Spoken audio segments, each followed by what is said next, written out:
தோஷங்கள் நீக்கும் பிரதோஷம் சிவன் நஞ்சுண்டதால் வந்த நேரம். நாம் செய்த தீவினைகள் யாவும் அந்த பிறை சூடன் அருளாலே தீரும். நாரணன் விடையாக நந்தியின் கொம்பிடையில் சிவனாடும் நேரம் இது. சிவன் வரும் சுகமான நேரம் இது.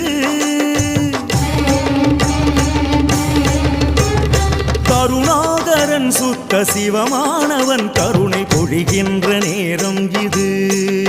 வரம் தருகின்ற நேரம் இது.